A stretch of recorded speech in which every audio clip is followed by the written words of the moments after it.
What was a great thing ruined by popularity?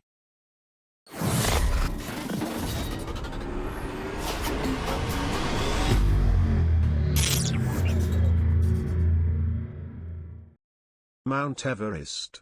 Especially since there's only 1 or 2 days a season that people climb, when conditions are optimal. There are literally queues of people waiting to go up some sections, and the overcrowding contributes to the number of deaths there each year. That's before you even start to think about the rubbish/trash left up there. The tourism to Mount Everest has become the primary income for a lot of people in that area, so it's not surprising the guides and Sherpas continue to take people up in large numbers, but it does seem sometimes like the numbers are unsustainable and downright dangerous. I've never been there and never will go, but it fascinates me, so I read about it all the time. So much litter at or near the summit and all along the way up.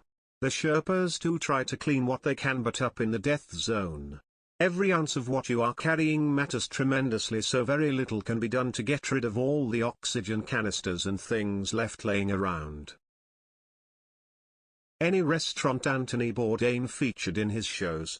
Even he acknowledged this. These fantastic gems would subsequently be overrun with diners that they suffered from overcrowding and lower standards. He did an episode of No Reservations once in Rome and didn't show any of the restaurants from the outside.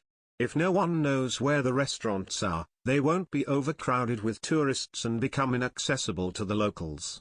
Really respectable of him. Have you ever noticed there's a threshold where a song gets too popular and will live on with the memory of everyone thinking it was overplayed and annoying? Despacito. The summer it was popular, I remember turning on the radio and switching through stations, and it was always on at least one.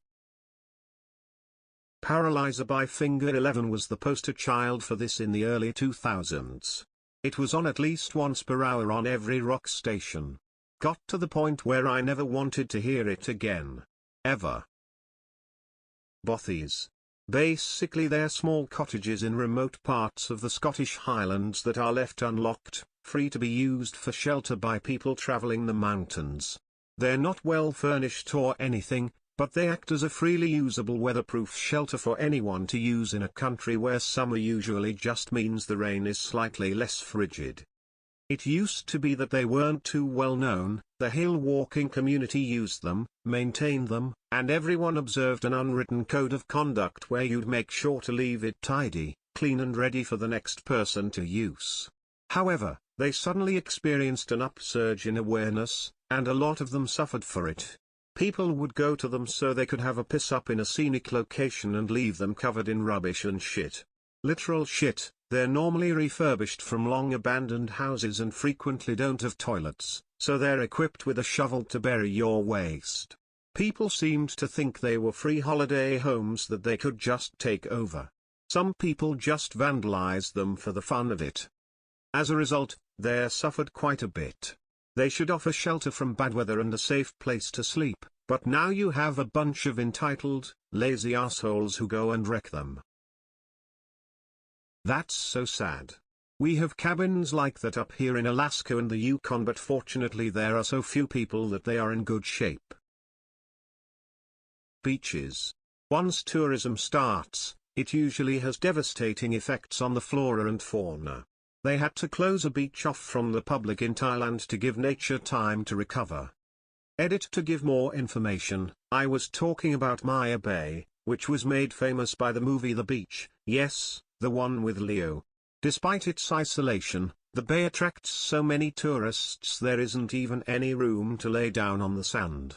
The bay is closed off until officials believe the coral has rejuvenated sufficiently.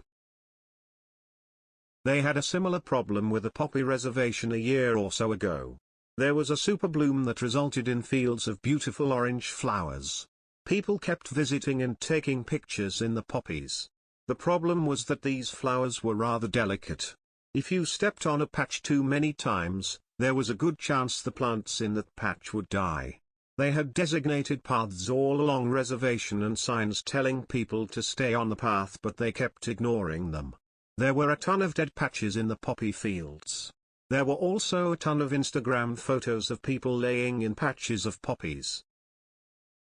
Same thing happening in the tulip fields in the Netherlands. Despite signs telling people to stick to the path, whole groups of people are just laying between the flowers/trampling them to get the perfect picture of themselves surrounded by a sea of tulips. It's very frustrating to witness how some people just really do not care at all how they leave the place, as long as they were able to take advantage of the beauty themselves. Groove Shark. Effectively free Spotify Premium with every single song that you could think of on it. It was fucking awesome. I imagine its popularity drew too much attention to its multiple, blatant copyright violations. It was fun while it lasted, though. Free music is nice and all, but the part of Groove Shark that I miss the most is the user-curated radio stations. I love how it turned listening to background music while I study into almost a social experience, with people chatting and suggesting songs in the background. There's nothing stopping Spotify or any other legal streaming service from implementing a similar feature. Sadly, I assume there just isn't any demand. Lindsay Lohan, seriously. Cute and talented actress received way too much popularity with no guidance. Same with Britney, I think the attention doesn't do good for anyone. Keira Knightley mentioned that she had a mental breakdown at 22 and was diagnosed with PTSD and at one point didn't even leave her house because the attention was too much. Britney and Lohan had paparazzi constantly following them and probably trying to get a reaction out of them. Last year I did the Utah National and State Parks during the early spring off-season, and the measures they are taking to try to accommodate the massive number of visitors during the summer is incredible. Parking, lodging, sanitation, and safety are all becoming problems, and I hope that these places don't become victims of their own popularity. Arches really seems to attract people doing stupid, dangerous shit. The iconic delicate arch is like a magnet for morons who don't prepare for the trail, take risky selfies, vandalize and climb on things, and drink in places where there's 360 degrees of cliffs around you. A man at Goblin Valley State Park in Utah moved a 170-million-year-old rock over a cliff, claiming he did it to save lives because it was going to fall off anyway and kill someone.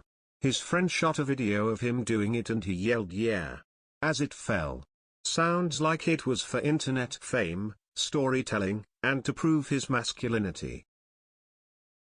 Remember back when your father knew a faster, alternative route around a major traffic jam that actually was faster?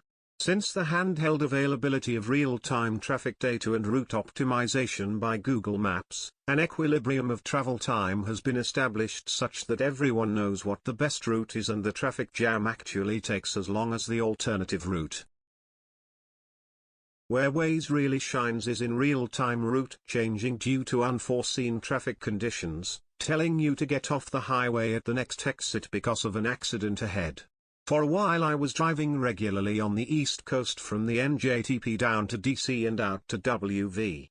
The number of fuckhead tailgaters was mind-boggling, and almost every trip I would see a crash caused by one of these retards. Very often Waze would flash up an alert to take the next exit, fly down the rural route for a few miles and join the highway after the crash, usually accompanied by a lot of other Waze heads avoiding the jam. Okay, I'm going to mix it up. Silphium, the plant used as a form of, likely very effective, birth control in the ancient Mediterranean. For this reason, and because it was apparently delicious, it gained popularity as a spice, aphrodisiac, and general cure-all and became worth its weight in gold. Julius Caesar stockpiled the stuff, and it is one of the most plausible origins of the heart symbol, and the association of that symbol with romance and doing the sex to people. Unfortunately, it only grew wild in and around Cyrene, and over-harvesting by the Romans after their takeover of the city drove silphium into extinction by the time of Nero. And that's why we had to wait 2,000 years for the pill.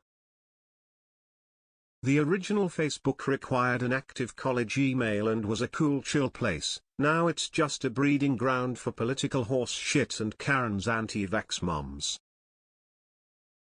I deleted mine a little over a year ago because I was fed up with the content, misinformation and drama that occurred on that site, plus how invasive their practices are. I recently tried to make another account with the intention to keep it solely private, other than very close friends and family, with the intention to use it to only promote my music on a page. Within 10 minutes my account was suspended and subsequently disabled, as they believed I was impersonating somebody else, even though I used my real name etc. Apparently I need to send a copy of identification for them to reactivate my account. Think I'll pass on that one. If you like the content, please consider subscribing, and don't forget to hit the like button.